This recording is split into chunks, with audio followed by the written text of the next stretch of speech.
Don't buy these popular fragrances, buy these instead. That's right, the legendary series has returned. That's gotten us hundreds of thousands of views so far on this channel and has been shamelessly plagiarized by other channels. You know who you are.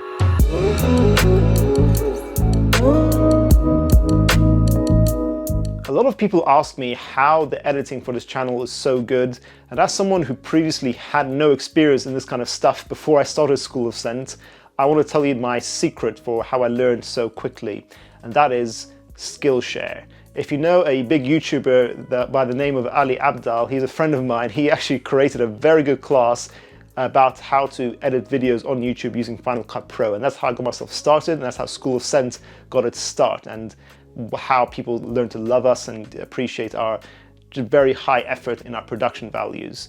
Now, even better than that, I do recommend you check out his course. It's a great, like 1.5 hours to learn how to do video editing. It's very efficient of your time. Skillshare is sponsoring this video, and I'm very happy to promote them, as we also have a Skillshare course, which you guys should check out if you haven't already. We've got over 500 students that have already taken our course, which is called The Art of Fragrance Collecting, starting off with your foundational 5. So this is a great 20-minute video course that you guys can take on Skillshare if you use our link down in the description down below, where you get a free trial. For completely free, you can try out our video course on fragrance foundations. It's great if you want to collect fragrances, learn how to do it the best way, and of course guys, you get to see more of my handsome face. So if you're very much tempted by that, check it out guys, and a link down below. Thank you to Skillshare for sponsoring the video. Let's get into it.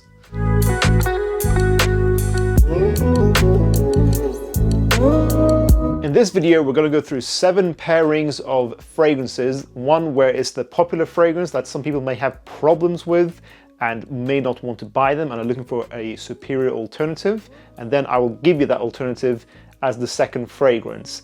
Let's get started. Davidoff Cool Water. It's a legendary cheap fragrance. Some people may say that it's a bit overdone, however. It's been around since the 80s. Some people don't get the best performance with it either, and it smells a little bit outdated, but it's useful as a decent, fresh dumb reach you can wear in pretty much on any occasion. You don't have to think about it too much. However, this fragrance alternative does the same thing, and it's a similar budget. Carolina Herrera's 212 Men NYC. Whilst Cool Water is musky fresh with aquatic nuances, 212 Men NYC takes away the aquatic notes. It's green, musky, fresh at the shower, very mass appealing and long lasting. Definitely a better performer than Cool Water, more smooth, and I think this is more modern in today's times, even though this was made in 1999. It's a little bit more expensive. I think it's easily worth the extra price, and you get a cool magnetic lid with the packaging.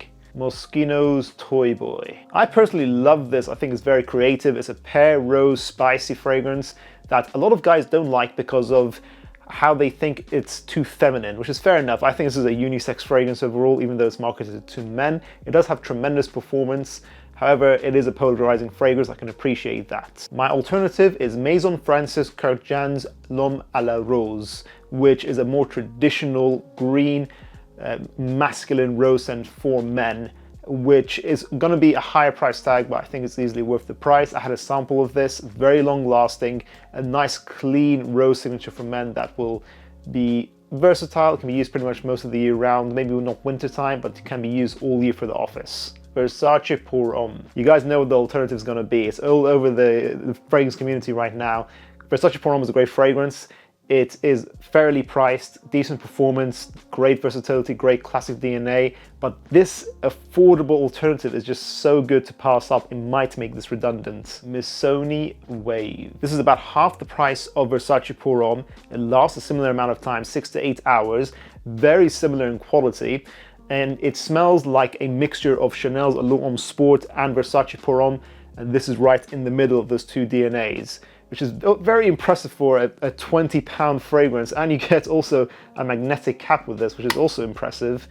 If you want a floral, musky, clean citrus DNA for the warm weather, that's a very easy dumb reach for a great price, then Missoni Wave is something you need to get your nose on. Mancera's Red Tobacco, one of the best from the brand for sure. It's a disgustingly strong fragrance of spices, tobacco, some oud in there, some nice vanilla.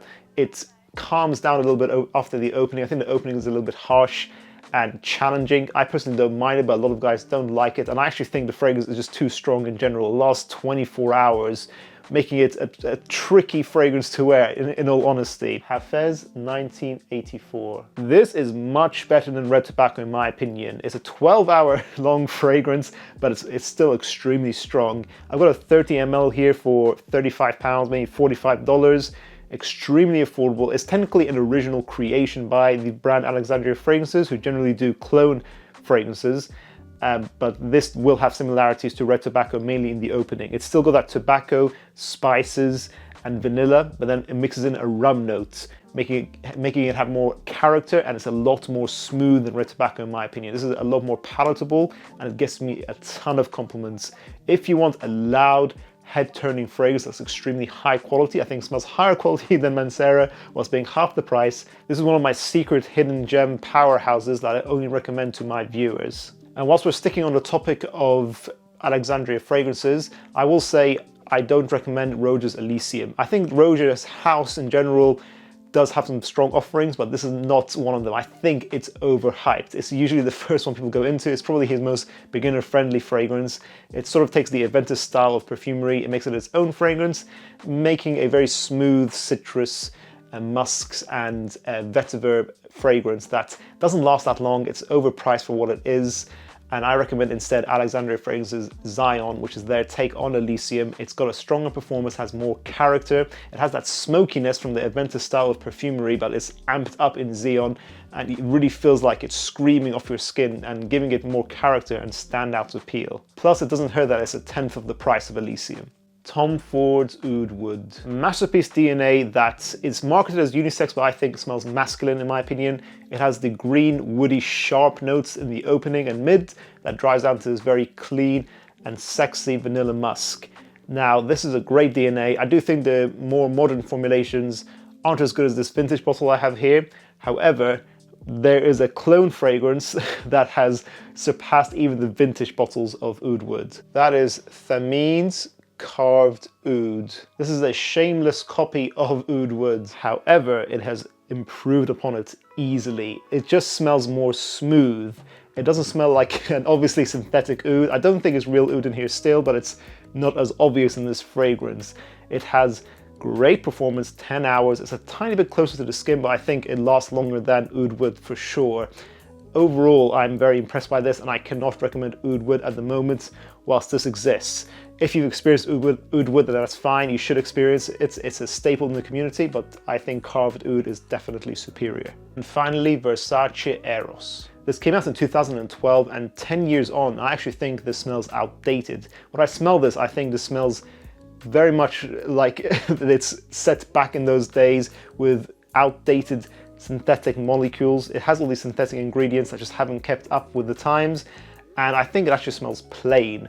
I think it's a sexy fragrance, it can still work, but I think there's definitely a superior alternative to this. That is Azzaro's The Most Wanted. This is still a simple fragrance, but I do not think it smells plain. It smells fresh, invigorating in the opening with these nice woody notes, and then it dries down to this very sweet, but very sexy sweet caramel toffee sort of fragrance note here. It's still a synthetic fragrance, but it's been updated. It doesn't smell like you're stuck in 2012. This is a much more modern fragrance with great performance, loud projector, 10 hours of longevity. Some guys say they don't get good performance anymore with Eros EDT. I still do personally. I don't think the performance is the issue. I just think that the clubbing scene needs an update. It used to be what Paco Rabanne's 1 million, then it became Eros, and now I think The Most Wanted should take its place. Unfortunately, it came out during a pandemic, which is going to hinder it, but I definitely think you should check this fragrance out. It's easily my most favorite from the Wanted line so far. Although I haven't tried the Most Wanted Parfum. If you guys have, let us know in the comments below if it's a fragrance worth checking out. That concludes the video, guys. Make sure to check out our Skillshare link down below if you want to have the correct foundation for your collection. Make sure you have the perfect starting 5. Let us know what you think of this video. Do you agree or disagree with my suggestions? Make sure to check out our other content in the meantime, and we'll see you in the next one, guys. Bye.